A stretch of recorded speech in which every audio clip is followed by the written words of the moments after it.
I'm going to go ahead and start recording. Let's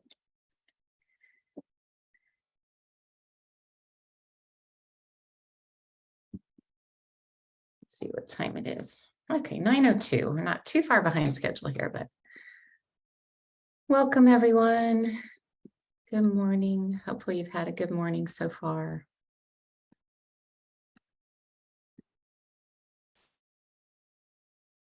Dr. Taylor, you have a question?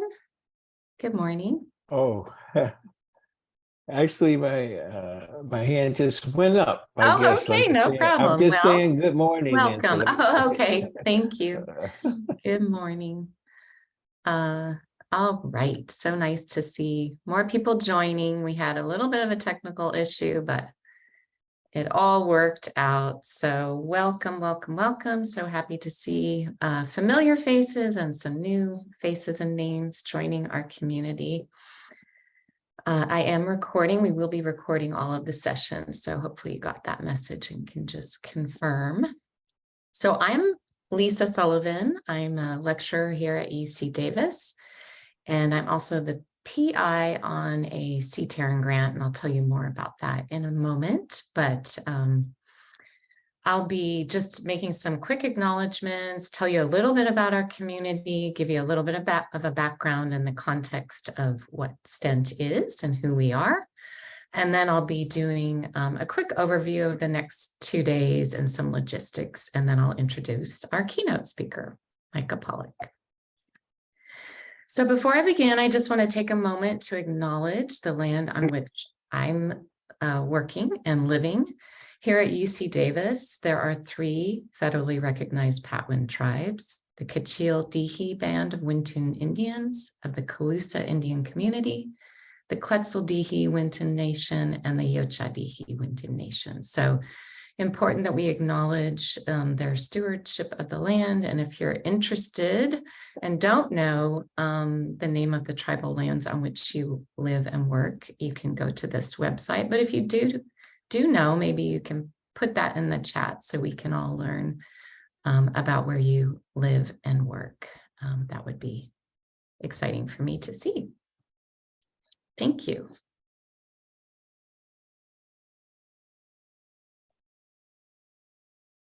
Chumash, quite a few. So down in the central Tongva. Kumia. Thank you. All right. So a little bit about STENT. This was a grant that we received here at UC Davis from the California Teacher Education Research and Improvement Network, otherwise known as CTARN. So I want to thank them for their funding over the past 5 years. We organized this group called STENT, which stands for the Supervisors of Teacher Education Network team. Our core team is listed here.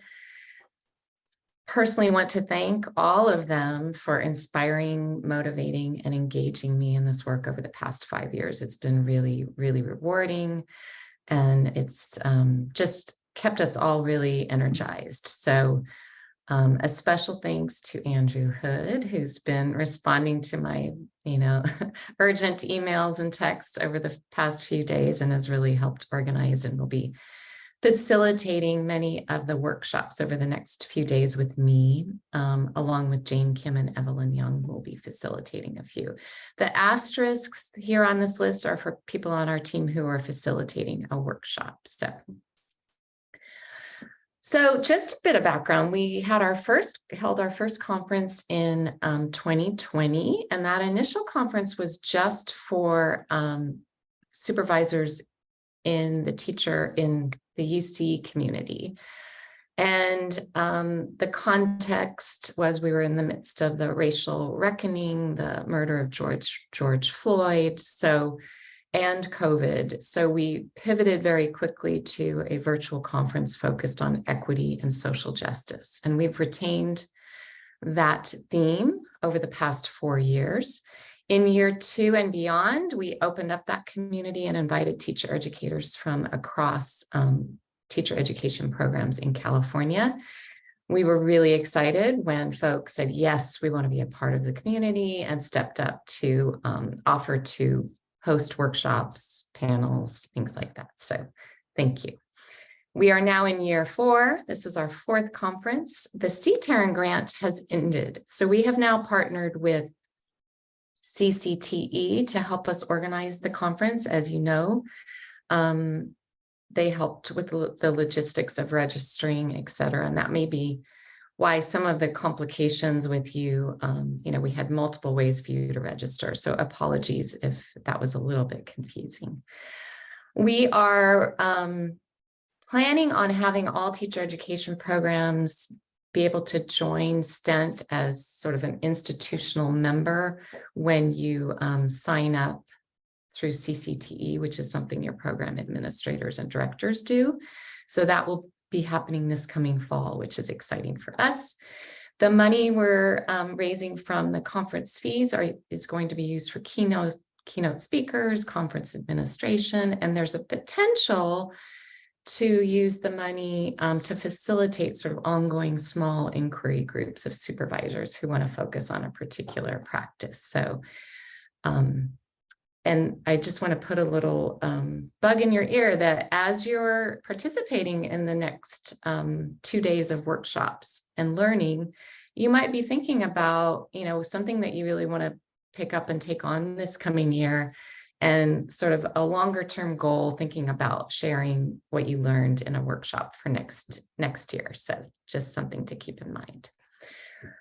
So a big thank you to the workshop facilitators. Once again, we reached out, said who's interested in sharing something that they have learned or that they use. So thank you so much for taking time to propose a workshop and design and plan a workshop. Thank you to all of you for being here. We recognize your time is valuable, and that your time here with us shows how dedicated and committed you really are to the work that you do. And just want to shout out to the teacher education programs who stepped up and sponsored all of the individuals and teams who are attending the conference over the next few days. So we have 23 different programs and over 120 individuals participating. So very exciting. So over the past 3 years of holding this conference, we've done surveys and just had conversations with people. And I just wanted to share a little bit about what we've learned. It's clear that supervisors play a really critical and important role in preparing teachers who center equity and social justice. We also recognize that supervisors are a really important bridge between our university context and our K-12 community partners, and that supervisors hold really important knowledge and expertise that they can share with others and collaborate with others on. So something else we've learned is that supervision and the role of supervision is fairly ill-defined. It's complex and it has many layers. There is the relationships you're building, the navigating between university and community partners and mentor teachers, supporting the teacher credential candidates in so many different ways that sometimes isn't captured. One of the other things that's come up quite a bit is that supervisors often feel isolated and have limited opportunities to really speak with and collaborate with others in their role and other teacher educators. So I think that's one reason this organization and this community has really been growing, because there's a clear need. It's also been really clear to us that supervisors are incredibly dedicated and committed to supporting and preparing teachers, and that you find this work joyful and rewarding, even though it is challenging. There's a lot of joy that comes from working with future teachers and supporting them and being there and building those relationships. So our community, this group, is designed for you to make connections, to share, to feel heard, and learn with others who are doing this really important work to prepare teachers in California. So a little bit about the next 2 days. There are 16 different workshops. We have our keynote immediately following my quick introductory and welcome comments. There are 9 workshops on day 1, 7 on day 2. So you're going to have to make some choices. I know it's hard to make choices. I think all of the workshops sound really interesting. So the good news is we will be sending you recordings. One quick side note on that, in the past, we've had CTAR and support and sort of polishing the recordings. This year, the recordings may be a little bit less polished, but you'll still get to review the recording and access all the materials. Another quick note, this is not sort of a traditional conference where you're going to be able to just listen. And I think that's a good thing. What we've heard from supervisors in years past is that the most valuable part of this gathering is the interaction, the conversation. So all of the workshops are designed for interaction, discussion, asking questions, sharing. So there are breaks built in, 5-minute break after the keynote, and then 10-minute breaks after each workshop. And you'll have a quick 30-minute break for lunch to sort of rejuvenate and get re-energized. At the end of the day, we will be setting up a quick debrief conversation and then community building activities. And then I'm going to put you into breakout rooms by teams so that you can kind of talk about next steps and what you learned and share ideas. So, all right, I want to just quickly have Andrew Hood share a little bit about the pre-conference survey that you should have received. And if you didn't, we will make sure that you received that. So Andrew, do you want to share? Yeah, I'll just share really quickly. So thank you, all of you, those of you that have already taken the survey. Your input is super valuable, and we appreciate that. Part of the purpose of the survey is to sort of guide future conference workshops, but also research on supervision is extremely rare, and we're hoping that through this survey we can also help contribute to this knowledge base around what supervision is, and maybe also provide some helpful and effective practices and approaches to supervision that can help supervisors going forward. So if you haven't taken the survey yet, your thoughts and input would be extremely appreciated. Thank you, yeah, Andrew. that's yeah, it. thank you for those of you who have, and if you haven't, that would be fabulous. And Andrew, they can do it after the conference, right? Or is it? Absolutely, yeah. Okay. I'll leave it open for a few days after the conference, I think. Perfect. All right, and then a quick note that an evaluation form will be shared with you. So please, your feedback on any of the workshops is really important as well. And you will also, in that evaluation survey, be given an option to receive a certificate of completion if you'd like. And then, as I mentioned, all workshops will be recorded, and then all the slides and materials are posted in the resource folder, so which you should have received, or that's in the program. So any questions at this point?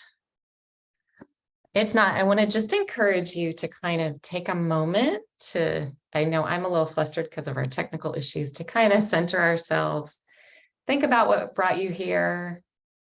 Why do you want to, spend the next 2 days with us talking about your practice and this important work? So thinking about also how we might be able to support you, what challenges you encounter, things like that. So I think I am going to stop there because I know we're up at 9:16 now. So, but if you do have questions, you can put them in the chat. I am going to stop sharing. Hello, everyone. And go ahead and introduce Mica Pollock. Mike, I see you're here. Thank you for being here. Thank you. I will share your slides in a moment. So Mica Pollock is a professor of education studies and the director of CREATE, the Center for Research on Educational Equity and its Assessment and Teaching Excellence at the University of California, San Diego. She has spent decades working to create talk tools that help people work toward anti-racism and equity in schools. Pollock's current work at CREATE explores how networks of conversation partners can leverage a university to create K-12 local opportunities to learn. Her work explores educators' role in daily efforts for anti-racism and equality, and she pinpoints the key role of language in educators' work. Her work always asks how diverse education communities can come together to support equity, to develop the full human talents of every young person and all groups of young people every day. So welcome, Mica. Very excited to have you with us today. I know you're traveling, so thank you for taking the time out of your schedule to be here. I will go ahead and share your slides. Great. Thank you. Yeah. And Thanks so much. Can you all hear me okay? Some thumbs up from someone? Okay, great. And Lisa, thank you for advancing the slides. Why am I here? I'm here because I don't think there's anything more important than supporting teachers right now. And so very grateful to all of you doing that, and grateful to the UC San Diego team, particularly where I come from, who are very busy and successful in doing that. I'm here to talk about Schooltalk in an era of attempted restriction. If you go to the next slide, Lisa, I've been working, as the intro kindly said, for a really long time to kind of bring into the belly of schooling and teaching and educating work that just treats as an ordinary aspect of supporting young people, talking about race, talking about diversity, being conscious of inequality, talking about our students, ourselves, our schools, our society is just what we do. And there's Schooltalk consolidates many, many research arguments and findings in that same exact direction. But we're in a moment where what I've been calling with colleagues a conflict campaign is targeting these very communications in schools about race, about diversity, particularly also about LGBTQ experiences, but about race, diversity, inequality. And so my argument today in this keynote that I'm very honored to be sharing with you, and I'm seeing this as a conversation starter, and welcome, I'll give you these slides and I welcome contact after the fact. I'm trying to argue here or put forth that, you know, in chilling school talk across the country, and colleagues like John Rogers and Joe Kahn have been finding that in California, particularly in our purple communities, this conflict campaign is very, very much in gear. So this is not just a phenomenon for other people in other states, but that in chilling school talk, this conflict campaign is blocking and chilling student support efforts themselves. So this is a moment to not let that happen, and really to double down in a very calm and matter-of-fact manner on improving our school talk to support young people instead. So if you go to the next slide, Lisa, talk tools. I have been always interested in leveraging research to produce tools that educators can use in PD, in pre-service, in service, particularly in taking a next step after reading information or getting ideas, but to do things in schools to support young people better. So these are three: Schooltalk, which I'll talk more about today, Everyday Anti-Racism, a collaboration from 2008 with lots of small essays on race and racism to spark dialogue, and then Us versus Hate, which I won't have time for today, but you can check it out, and it'd be lovely to involve more of your teacher networks, because it's a mechanism for involving youth and lifting youth voice against hate, bias, and injustice from inside schools. So I've been calling these, to go to the next slide, Lisa, on-ramps.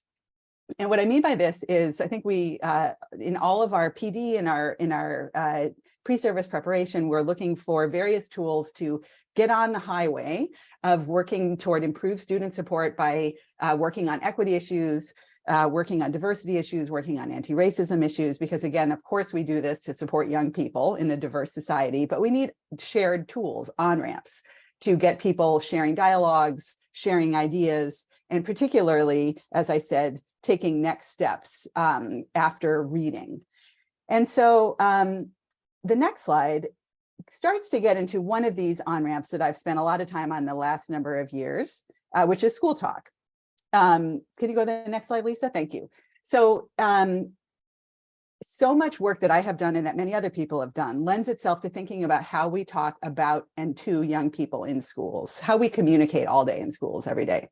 And so I wrote Schooltalk as an on-ramp to getting people to think about teachers, educators in all roles actually, or pre-service students, even thinking about becoming educators later, thinking about the way we talk all day in education, in schools, and critically thinking about it, its pros and cons for this task that we have in front of us in this profession, which is supporting young people. If you go to the next slide, in Schooltalk, I tackle a bunch of domains, and we'll advance through this slide, Lisa, one click at a time, in 7 chapters. So group talk, the first one, is really getting us to think critically about the labels we use in schools all day for types of children and types of people, and which of those labels and labeling acts harm young people and which are essential to supporting young people, because it can go either way. I spent a lot of time studying what I called color muteness, about how if we don't talk about race in schools, we can't fix racial inequality in schools. At the same time, there are a lot of labels we use in schools that every day, at risk, the ELs, that can actually keep us from meeting the needs of actual students, because there's so much information about young people that is out of the picture, or our words are inaccurate, or our words are even denigrating, or our words have deficit packed into them. So pros and cons of group talk. The next one, inequality talk, is thinking about all the claims we make in education and in schools about the outcomes of young people, but then how often we fail to really accurately or thoroughly talk through our opportunity systems behind those outcomes. The third chapter, Smarts Talk, is looking at, in fact, centuries of, you can keep going, Lisa, centuries of myths in the United States that have been packed into our everyday claims about who is intelligent and how smarts are distributed. And those are very important to think critically about and counter if we're going to support all students and all groups of students to develop their full human talents. Culture Talk, chapter 4, is getting us to think about these quick claims we make so often in schools and in education about other people's communities and other people's cultures, and how important it is to press for a much more informed, deep learning about real people with real people, instead of quick, often inaccurate claims about other people.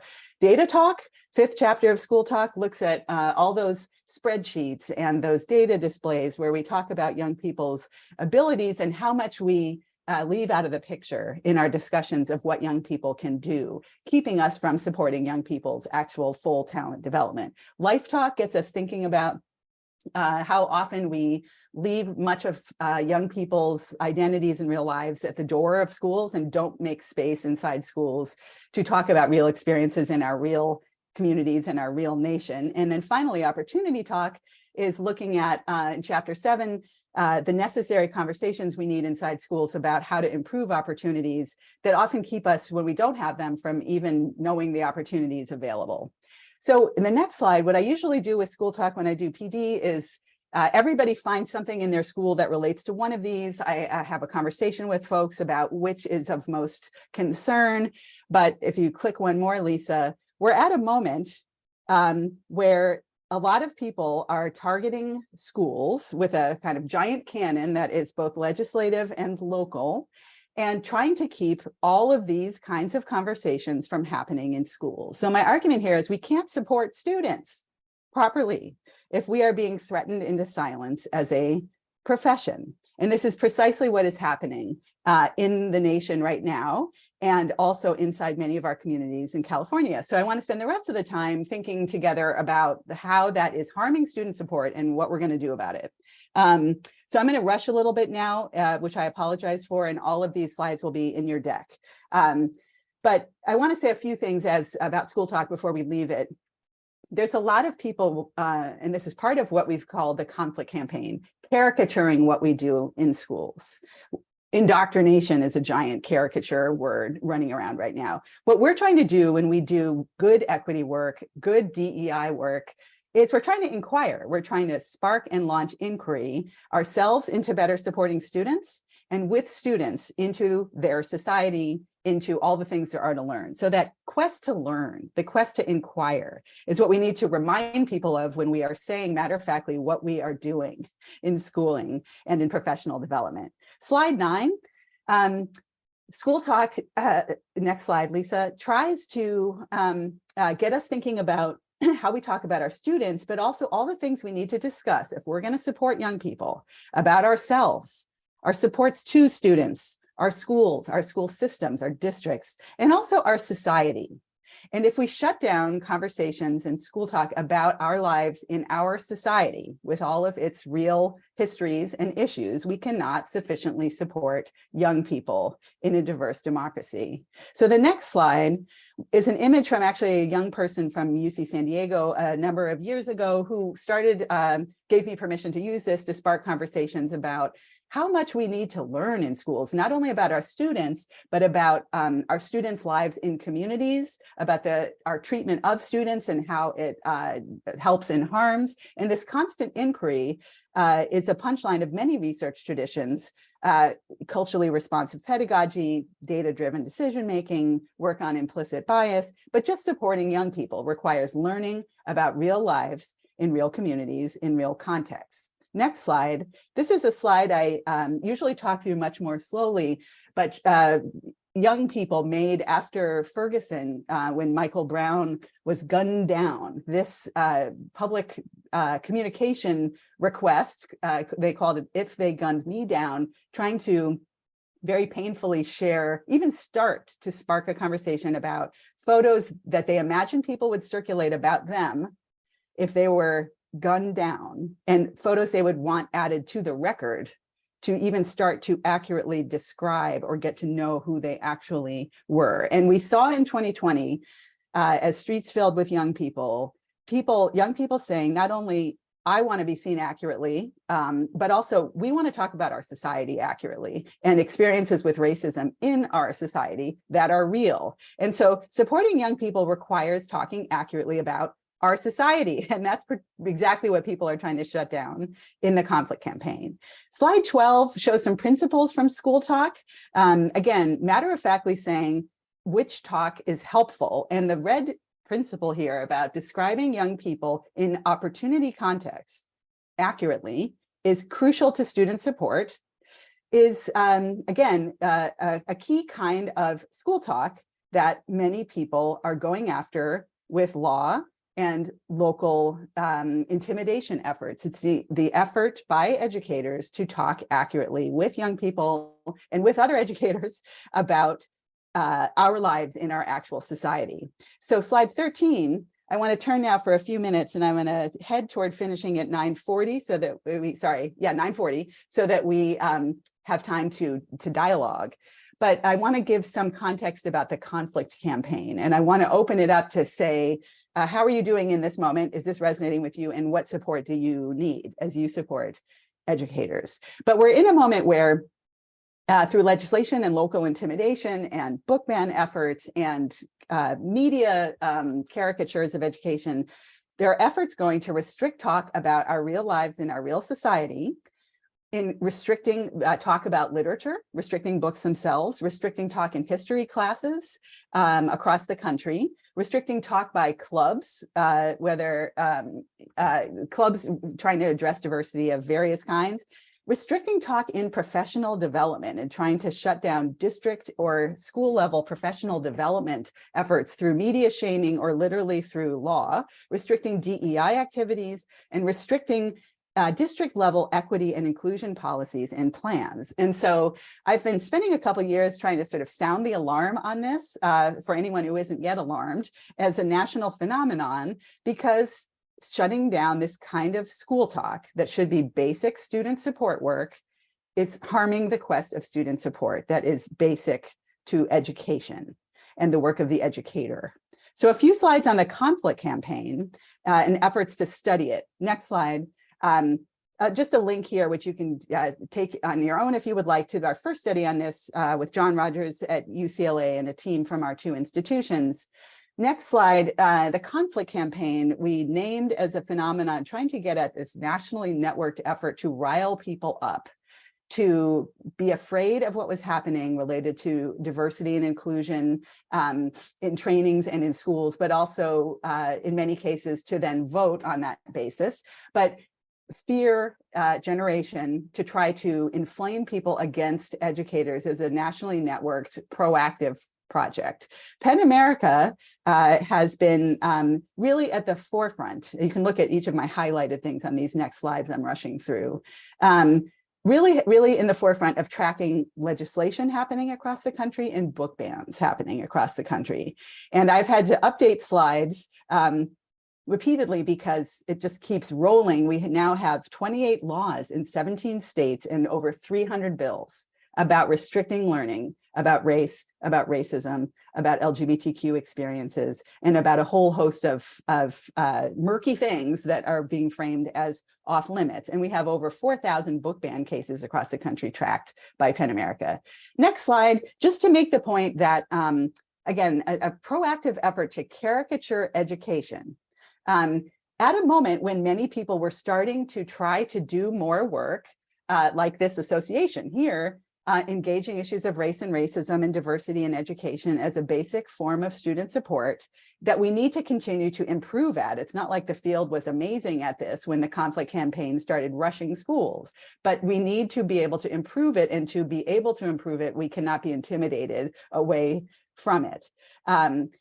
But this very sort of combative, inflammatory effort to describe what we do in schools to make people afraid. Next slide just reiterates the scale of this. And you see California there, still not with sort of state level legislation, even while this slide is slightly outdated, but we have a lot of local stuff going on as well. And also our teachers may head to other states, of course, but slide 18 looks at the local, and we started looking at this in our conflict campaign report, John Rogers and I, and he with Joe Kahn have really continued to push some of this sort of local demographic analysis. And you see a lot of, we did a media analysis of who was sort of rushing toward, where were there conflicts erupting in school board meetings and otherwise that made local media, where people were trying to ban CRT, which was framed, as everybody knows now, as a kind of boogeyman concept to cover anything related to race and diversity, even pronouns in schools, CRT. So this kind of caricaturing, where did it erupt? And it has erupted in the places highlighted here, places that are experiencing rapid demographic change, particularly 18% more white flight over the last 20 years, racially mixed places, but still majority white often. And this is the point, the last that John and Joe have continued in their research, purple communities, politically contested communities being particularly ripe for this kind of conflict, where people are made afraid of schooling and go to try to restrict it. Slide 19, I have been really particularly trying to study and then share out publicly findings related to how educators are reacting to all of this, and particularly this censorship of one another and the censorship of self that is chilling. This is the core of what lawyers call the chilling effect, chilling basic student support efforts across the nation. So these slides you can have and look at. There are many quotes, and they send you to different reports that I have been writing in articles, but we're seeing administrators cautioning teachers, sometimes actively restricting teachers. We're seeing districts walk back DEI plans they had in progress. Next slide, we're also seeing many people rise to the occasion. And of course, it's easier in a community where you're not personally being targeted, or where many people are actively supporting you, who are really rising to the occasion to make sure that educators can feel safe to continue to talk about these issues as they support young people. But it's a moment, next slide, where many educators are being left in very unclear, what am I allowed to do kind of situations. So here from New Jersey is a voice highlighted of somebody saying, we need clear and direct statements from people saying that this is, of course, what we do is try to talk about these issues in schools or in professional development, and that as we try to improve in this, they have our back. So slide 22 demonstrates how often educators are themselves self-censoring with a censoring, which I think is an important thing for us to think about. When I first started putting out some of this research, a journalist said, well, you know, I'm not seeing lots of school district, like now everybody censor everything kind of policies. That was at the time. But I said, that's not exactly how the chilling effect works. We have many educators who are getting too afraid, and more studies are showing this nationally, to talk about basic stuff as if it's too controversial. Race and gender. And of course, our schools have always been this way, but the self-censoring of people who were starting to talk about these issues in order to support students is something for real concern, and something that we as supporters of teachers need to be thinking about. Slide 23, doing more research and giving you this link so you can check it out yourself into the various experiences educators are having across the country. Are they being supported by leaders? Are they being silenced by this sort of multi-level restriction context? Are they being subdued where they used to talk about things and now they're afraid to? Or are they speaking up even in places where restrictions are quite dire? 3 last examples before we open it up to get us thinking. Next slide. The teacher from Virginia who is required by standards to teach about the Civil War and is in a place where official state level restrictions have been in effect, becoming afraid to even include parts of such lessons. Next slide, Indiana, a state where slews of bills have been sort of filed and then refiled and refiled. Here is somebody starting to shut down data talk and group talk about disparate discipline, unfairly and unjustly differential discipline of Black students, being afraid to talk about that anymore in case they get in trouble, harming student support itself. And the next slide is from somebody in North Carolina, where bills were pending at the time, even in a liberal place, who was saying that they had not been renewed as an equity officer and was describing at the district level shutting down of professional development itself on issues of race. And so this is our situation nationally. And next slide, I want us to be thinking about whether here in California, for example, in these contested places, I'm talking to a lot of educators who are saying, you know, when I really think about it, the majority of folks in our community are sort of quite supportive of our efforts to support students through talking about race and diversity, but there's a highly vocal minority that is just heard all the time. And I think we're bending to them in a lot of these cases. But it's a moment to where that sort of diversity supportive majority across the country needs to be more vocal and has not yet been. Next slide, folks are really asking for more of us to talk in everyday terms about what it is we're doing and why, and to keep learning and saying, of course, it is what we do, to keep learning to support students even better. 2 final slides, 29. This will send you, when you look at it on your own, to some talking points I've put together, trying to put research in the best kind of clearest lines from research on why we do this work in the hands of educators as let us learn talking points that could be used with local critics, with parents, with the school board, but just to explain matter-of-factly why we do what we do. And finally, slide 30, which is where we're going to pause, is to make the case that it's a moment to collectively support and back up teachers, which is, of course, what all of you, no, previous slide. Of course, what all of you, Sorry, go back. that's okay. No worries. Of course, what everybody here does all day, and I looked at the presentations to come, and it's a very active group of people trying to support teachers to talk about these issues. It's that one.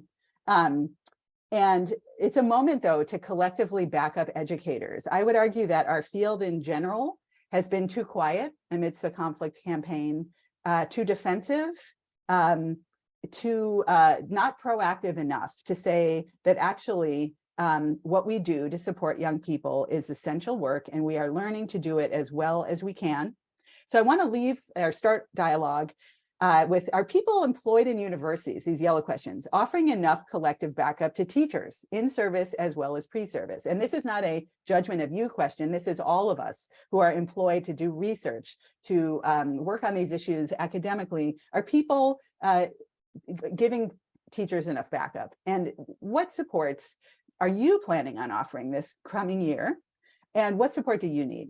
So that's where I wanted to open it up. And I said to Lisa, because I'm rushing and rushing, would like to either go into small groups or just be here together for the last 15 and talk together Q&A style. Can someone put in the chat what you would prefer? And we will do either. Anyone? Small groups, small groups, small groups, whole group. Lisa, you decide. Whole group. I Split the think diff- small groups make sense. There are now 93 people in the Zoom space. So if that's Okay. with you. All right, so someone said split the difference. So we have until 55. Yes, exactly. Okay, so small to large, let's go with that. So let's, if you can, Lisa, put people in small group dialogues, and I will end up in one, I think, too. Yes. And that, but let's bring us back because we know you want all a break. So should we come back at, oh my God, we didn't really leave enough time, did we? Now we have, let's see, we have 10, do you want to do 10, 8 minutes and then come back? Sure, with the understanding that we're sparking conversation, I assume we'll continue throughout the next 2 days. Yes. Sounds good. Okay, let's see. Let me recreate rooms. Okay, breakout rooms. There we go. Okay. You And should, just bring us back when we're supposed yeah, to. I'll, Okay.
hi, Bev, do you need to be put into a room?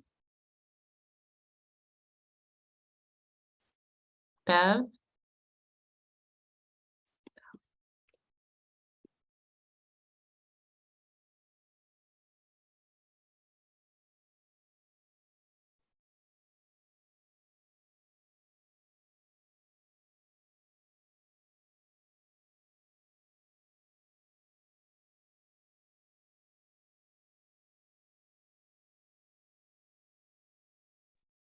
Great.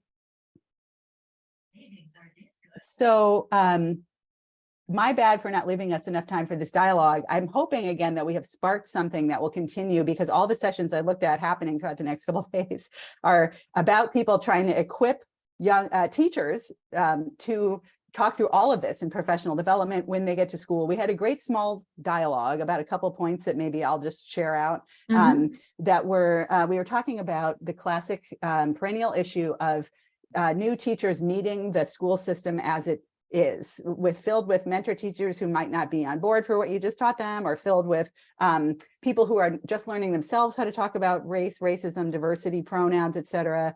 And so the need then for collective supports, obviously not just on you, but we need to look to larger entities that support teachers right now. And a couple of the links in the slide deck I've given you are also pointing to examples of community organizations, union efforts, but that we definitely need broader backup for our field to keep this work going. And then we had a really useful discussion of you know, where I live on this work is I try to say sort of what language do we use in describing, say, but should we call the conflict campaign? I think this might have even been the chat too, like a big effort to sustain white supremacy as it is, or do we use language that says in different kinds of terms, different kinds of frames, this work is shutting down our ability to support young people? We can say the same thing in all kinds of different ways. And so I think it's useful to be thinking together as those who support teachers from in all our ways about, you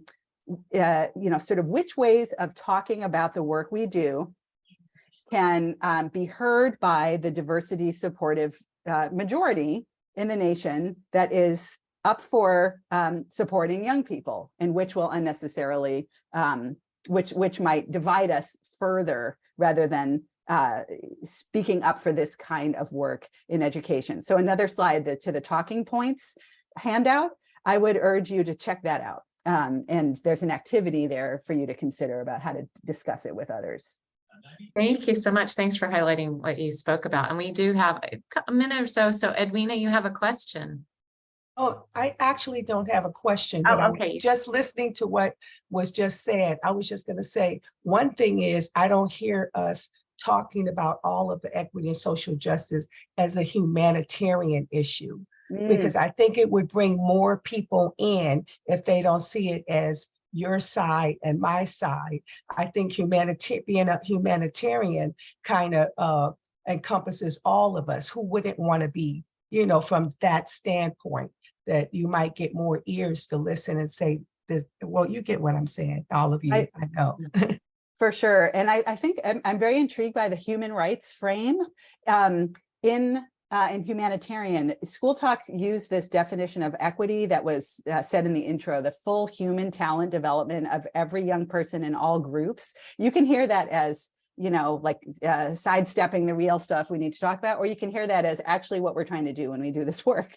And so I have been trying to work on different frames for language to get to lower defenses and just get a whole group of people on board to, of course, support students. Been trying anti-hate in Us Versus Hate. Who's going to be pro-hate? Been trying equity and a definition of it in Schooltalk, and still going with anti-racism and trying to make the case that anti-racism is itself humanitarian. Of course we do this.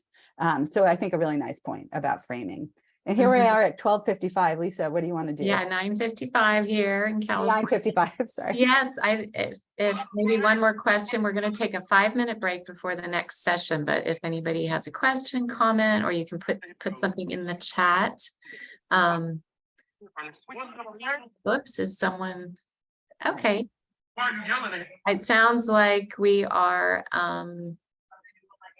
Any other comments or questions? If not, thank you so much, Mica, for sharing your ideas. I know there are a lot of resources that you shared that are posted in the resource folder, which is in the program. So thank you so much for taking time to be with us this morning and for starting off our 2-day conference on such a strong, powerful note. So thank you. Appreciate it. Thanks for having me. Yeah, thank you all. And I hope we get to talk more about supporting each other through this time. An I'm ongoing going to stay here and conversation. read the chat. Okay, good. Thank you so much. Okay. Take care. Have a good Take rest. care, everybody. Thank you. And then we posted the links for the next 2 workshops in the chat. So take a take a quick stretch break, get more coffee, tea, water, whatever you need to energize yourself for the first workshop. So we'll see you in a little bit. I'll keep this Zoom open for a couple minutes before I hop over to the other one if you have questions.